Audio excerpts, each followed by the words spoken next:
የጌታ ሰላምና ጸጋ ይብዛላችሁ ቅዱሳን፣ ወንድማችሁ ዋዜማ ነኝ። እንግዲህ ዛሬ ስለ ወንጌል ምንነትና ትርጉም እንዲሁም አንድ ሰው በክርስቶስ ኢየሱስ ካመነ በኋላ ወንጌል በህይወቱ ላይ የሚያሳድረውን ተጽዕኖና ወንጌል ምን አይነት ትርጉም እንዳለው እናያለን። ማንኛውም መጽሐፍ ቅዱሳዊ ጥያቄ ካለ በቪዲዮ ላይ አስቀምጣለሁ። በዛ ስልክ ደውላችሁ መጠየቅ ትችላላችሁ። እንዲሁም ሐሳብ ኮሜንት ካለ አስቀምጡ። ሰብስክራይብ እንዳይረሳ። ወደ ቪዲዮ። ወንጌል የሚለው ቃል በግሪኩ ኢቫንጀሊን በመባል የሚታወቅ ሲሆን ትርጉሙም መልካም ዜና፣ የምስራች ቃል፣ የሚያስደስትና የሚያረካ ዜና ማለት ነው። ድልን የሚያውጅ ለልብ ደስታን የሚሰጥ መልእክት ማለት ነው። ወንጌል የሚለው ቃል በአዲስ ኪዳን ውስጥ ከ5 ጊዜ በላይ ተጽፎ ይገኛል። ወንጌል ማለት በኃጢአቱ ምክንያት እግዚአብሔር ተለይቶ የነበረውን ሰው እግዚአብሔር የራሱን መፍትሄ መንገድ አዘጋጅቶ ወደ ራሱ ፍጥረት ለመመለስ ለአዳምና ለሔዋን ከዚያም ለአብርሃም እንዲሁም ለእስራኤላውያን የገባውን ቃል ኪዳን በመሲሁ በኢየሱስ ክርስቶስ በኩል ለሰው ልጆች ሁሉ በመፈጸም የዘላለም ሕይወት መንገድ ለሰው ሁሉ የከፈተበት የምስራች በር ነው። ወንጌል ለድሆች የምስራች ነው። ድሆች ማለት በስጋና በምድራዊ ነገር ላይ ድሃ የሆኑትን ብቻ አይደለም። ይህም ቃል በማወቅን ባለማወቅ ብዙዎች በማጣጣም ሲተረጉሙት ወንጌል የሚያስፈልገው ምንም ነገር ለሌላቸው፣ ለተናቁት፣ ለበሽተኞች፣ ረዳት ለሌላቸው፣ ሀብት ላልበዛላቸው ስለሆነ ለኛ አያስፈልገንም በማለት እግዚአብሔር ያዘጋጀውን የደህንነት መንገድ ችላ ይላሉ። መጽሐፍ ቅዱስ ድሆች ሲል ግን በመንፈሳዊ ሕይወታቸው ድሃ የሆኑ በውስጣቸው የነፍስ ጩኸት ያለባቸው እውነትን ለማወቅ ለመከተል የሚጠሙ በነፍሳቸው የሚቅበዘበዙና የሚንከራተቱ የሕይወት ትርጉም የጠፋባቸው ማለት ነው። የወንጌል የምስራች የሚያስፈልገው ለኛ አይነት ሰዎች ነው። እነዚህም ሰዎች በመንፈሳዊ ድሆች ናቸው።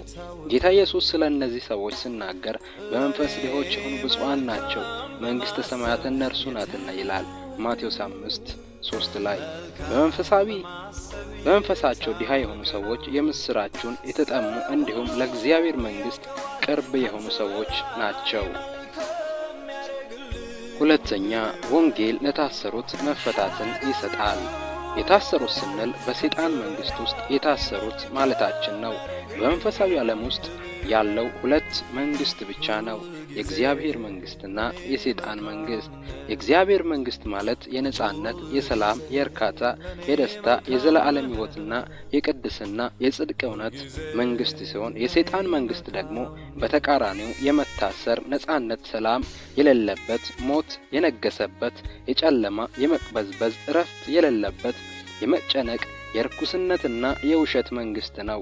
ወደ እግዚአብሔር መንግስት ያልገቡሉ በሰይጣን መንግስት ውስጥ የታሰሩ ናቸው። እነዚህ ሰዎች የምስራቹን ወንጌል ሰምተው ከተቀበሉ ከሰይጣን መንግስት መፈታት ያገኛሉ። መጽሐፍ ቅዱስ ይህንን እውነት ሲያረጋግጥ እርሱ ከጨለማ አገዛዝ ታደገን፣ ወደሚወደውም ልጅ መንግስት አሻገረን። በእርሱ መዋጀት በደሙ አግኝተናል፣ ይህም የኃጢአት ይቅርታ ነው 2 ይላል ቆላስይስ 1:13-14። ሶስተኛ፣ ወንጌል ለታወሩት ማየትን ይሰጣል። ይህም ማለት በመንፈሳዊ ጨለማ ውስጥ ላሉ፣ የት እንዳሉ ላላወቁና ወዴት እንደሚሄዱ ግራ ለገባቸው ሁሉ ወንጌል መንፈሳዊ ዓይናቸውን ይከፍትላቸዋል፣ ጨለማቸውን ያበራላቸዋል፣ መነሻና መድረሻቸውን በግልዋ ያሳያቸዋል።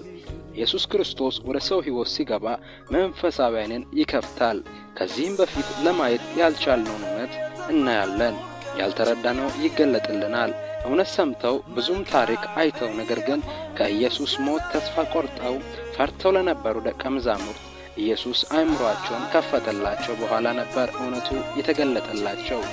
ከዚህም በኋላ ለእውነት ሕይወታቸውን አስገዝተዋል። ሉቃስ 24:45። ወንጌል ለታወሩት ማየትን የሚሰጥ ታላቅ የምስራች ነው። በወንጌል ኃይል ሽባዎች ይዘላሉ፣ ዲዶች ይናገራሉ፣ ዕውራን ያያሉ፣ ድውዮች ይፈወሳሉ፣ ሰዎች ከአጋንንት ነጻ ይወጣሉ። ማቴዎስ 9:14-35፣ ዮሐንስ 9።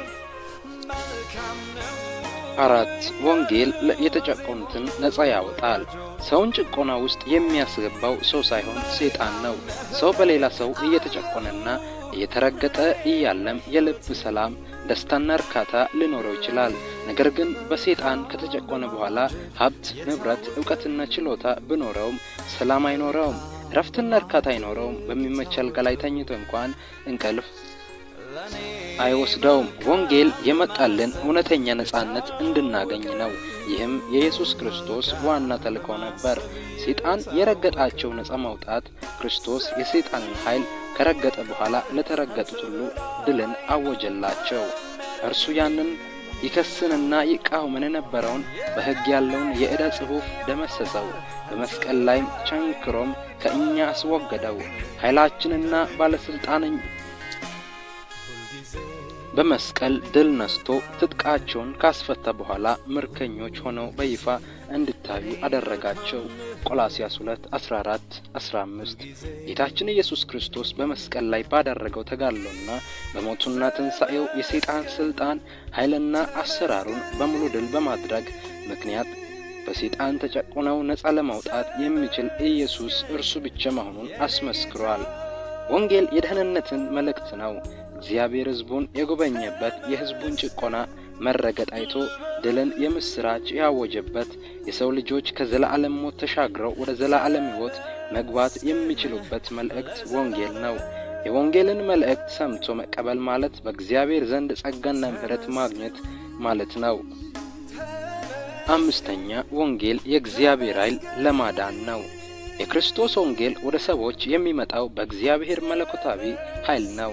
አንደኛ ተሰሎንቄ 1:5 ወንጌል የሰውን ሕይወት፣ ቤተሰብ፣ አገርንና ዓለምን የመለወጥ ታላቅ ኃይል አለው።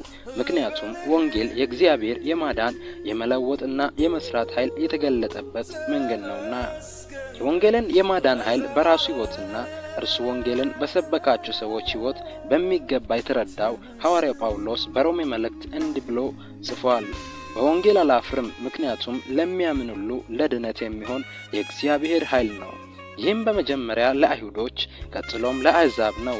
በወንጌል የእግዚአብሔር ጽድቅ ተገልጧልና፣ ጽድቅም ከመጀመሪያ እስከ መጨረሻ በእምነት የሆነ ጽድቅ በእምነት ይኖራል ተብሎ እንደተጻፈ ሮሜ 1:16-17 ወንጌል ምንም እንኳን የመስራት የመለወጥና የማዳን ኃይል ያለው ቢሆንም የሚያድነው የሚለውጠው የምስራቹን ቃል ሰምተው የሚታዙትን ሰዎች ብቻ ነው። ወንጌል የእግዚአብሔር ቃል ሕያው ነውና የሚሰራም ሁለቱም አፍ ካለው ሰይፍ ይልቅ የተሳለ ነው። ነፍስንና መንፈስን ጅማትንና ቅልጥምን እስኪለይ ድረስ ይወጋል፣ የልብንም ስሜትና ሐሳብ ይመረምራል። ዕብራውያን 4:2 ይህም ወንጌል በእምነት በመታዘዝ ተቀብለው ሕይወታቸው በመንፈስ ቅዱስ ኃይል የተለወጠላቸው ሁሉ ደግሞ ይህን ታላቅ ምስራች ላልሰሙት ማድረስ ኃላፊነት አለባቸው። ወንጌልን የምናሰራጭባቸው ዘዴዎች። የምስራች ወንጌል በብዙ መንገድ ሊነገር ይችላል። መጽሐፍ ቅዱስ ብቸኛ የሆነ ወንጌልን የመመስከር ዘዴ አይነግረንም።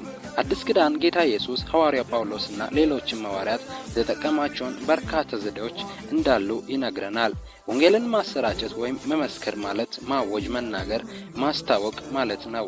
በየትኛውም ዘዴ ተመሰከረ የሚለው ዋነኛ ነገር አይደለም። ዋናው ነገር የትኛውም ዘዴ ቢሆን ሰዎች በሚሰሙበትና ለአካባቢያቸው በሚመች ሁኔታ የወንጌል እውነት መናገር ነው። ወንጌላውያን ሊጠቀሙት ከሚገባቸው ዘዴዎች ጥቂቶቹ የሚከተሉት ናቸው። አንደኛ፣ የግል ወዳጅነት ምስክርነት። ከአዲስ ኪዳን እንደምንመለከተው አንድ ለአንድ ወይም የወዳጅነት ምስክርነት በመጀመሪያዎቹ የአዲስ ኪዳን አማኞች ዘንድ በጣም የተለመደ ነበር። ይህ የሆነበት ምክንያት ምናልባትም ዘዴው ትኩረት የሚያስፈልገው ምዕመናንን ስለሆነና አለዚያም በወቅቱ የነበረው የሮማ አገዛዝ ያስከትለው የቤተ ክርስቲያን ስደት ሌሎች ዘዴዎች ለመጠቀም አስቸጋሪ ስላደረገው ሊሆን ይችላል። አንድ ለአንድ ምስክርነት በጌታ ኢየሱስ አገልግሎትና በሐዋርያት አገልግሎት ሥራ በግልጽ ታይቷል። ኒቆዲሞስ በምሽት ወደ ኢየሱስ ክርስቶስ በመጣ ጊዜ ስለ አዲስ ልደት ጌታ አስተምሮት ነበር። ዮሐንስ 3።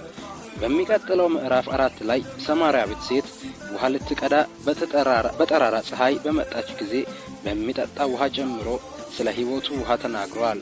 ለራስ ተለውጣ በከተማዋ ላሉ ሰዎች መለወጥ ምክንያት የሆነችው በአንድ ለአንድ ምስክርነት ዘዴ ነበር። ዮሐንስ 4 በኢያሪኮ ጌታ ኢየሱስ ወደ ዘኬዎስ ቤት ሊገባ ወደደ። ሉቃስ 9:5 ወደ ጴጥሮስ ቤት ማቴዎስ 8:14 ወደ ማርታ ቤት ሉቃስ 10:38 ወደ ለምጻሙ ስምዖን ቤት ማርቆስ 14:3 ገብቶ አገልግሏል። ጌታ ኢየሱስ ከግለሰቦቹ ጋር ብዙ ጊዜ እንዳሳለፈ ወንጌላት ይነግሩናል። የሕግን አዋቂ የጠየቀው ጥያቄ በመመለስ ሉቃስ 10:25-37 በእግሩ ስር የተቀመጠችውን የማርታን እህት ማርያምን በማስተማር ሉቃስ 10:38-42 በግል አገልግሏቸዋል። በመስቀል ላይ በተሰቀለበትና በስቃይና በጭንቅ በነበረበት ጊዜም አብሮ የተሰቀለውን ወንበዴ ጌታ ሆይ በመንግስት በመጣ ጊዜ አስበኝ ባለው ጊዜ እውነት እልሃለሁ ዛሬ ከኔ ጋር በገነት ትሆናለህ ስለው ጌታችን ኢየሱስ ክርስቶስ ለግል አገልግሎትም ምን ያህል ትኩረት እንደሰጠ ማየት እንችላለን። ሉቃስ 23:42 ከትንሣኤው በኋላም እንዲሁ በግል መጀመሪያ መቃብር ከአጠገብ የምታለቅሰውን መግደላዊት ማርያምን፣ ቀጥሎም የችንካሩን ምልክት በእጆቹም ካላየው ጣቶቹንም በችንካሩ ምልክት ካላስገባው እጄንም በጎኑ ካላገባው አላምንም ያለውን ተጠራጣሪውን ቶማስ፣ በኋላም ከ3 ዓመት በኋላ የጣለውን መረብ አንስቶ አሳ ሊያጠምድ የሄደውን ጴጥሮስን አነጋግሯቸዋል። ለምሳሌውም ስለ ጠፋው ልጅ ታሪክ በማስተማር በግል ለሚደረግ ምስክርነት ምን ያህል አስፈላጊ መሆኑን አሳይቷል። የጌታውን ምሳሌ በመከተል እንድርያስ ለወንድሙ ጴጥሮስ ስለ መሲሁ ተናግሯል። ዮሐንስ 1:41-43 ከዓመታት በኋላም ጴጥሮስ በመቅደስ ደጅ ተቀምጦ የሚለምነውን ከእናቱ ማኅፀን ጀምሮ አንካሳ የነበረውን ሰው በኢየሱስ ክርስቶስ ስም የመፈወስ መልእክት በማምጣት አገልግሏል። ሐዋርያት 3:5 ፊልጵዎስ ከሰማርያ ከነበረው ስኬታማ አገልግሎት በኋላ መንፈስ ቅዱስ ከኢየሩሳሌም ወደ ጋዛ ወደ የሚያወርደው ምድረ በዳ ወደ ሆነው መንገድ በመምራት ኢትዮጵያዊውን ጃንደረባ ያገለግል በግል ምስክርነት ነበረ። ሐዋርያት 8 ሐዋርያው ጳውሎስ ለሮሜ ሰዎች በጻፈው መልእክት በመጨረሻው ምዕራፍ እንዲህ በወንጌል አገልግሎቱ የተለመደ ብዙ ግለሰቦችን ጠቅሷል። ሮሜ 16 የግል ምስክርነት አስፈላጊነት። የግል ምስክርነት ዘዴ ለምን እንዳስፈለገ የሚከተሉት 4 ምክንያቶች ያስረዱናል። አንደኛ፣ የግል ምስክርነት ወንጌልን ላልሰሙ ሰዎች የመድረስ በር ይከፍታል። ሰዎች በተለያዩ ቦታዎች ይገኛሉ። ቡና በሚጠጣባቸው፣ በስራ ቦታ፣ በትምህርት ቤትና በመሳሰሉት። እርስ በርስ ለመነጋገር፣ ለመጫወትና በጋራ የሆኑ ብዙ ምክንያቶች አሉ። ጌታ ኢየሱስ ሳምራዊቱን ሴት በመጀመሪያ የሚጠጣ ውሃ ከጠየቀ በኋላ ውይይቱን ወደ ሕይወት ውሃ እንደቀየረ ሁሉ ተራና የጋራ የሆኑ ጉዳዮችን በማንሳት ወንጌልን መመስከር ይቻላል። ሰዎች ስለ ወንጌል ለማሰማት ፍላጎት ላልኖራቸው ይችላል፣ ሊቃውንትም ይችላሉ። ነገር ግን ለወዳጅነታቸው ሲሉ ወንጌልን ይሰማሉ። የሰሙት ቃል ዘር ሆኖ አንድ ቀን እንዲበቅል ለማድረግ መንፈስ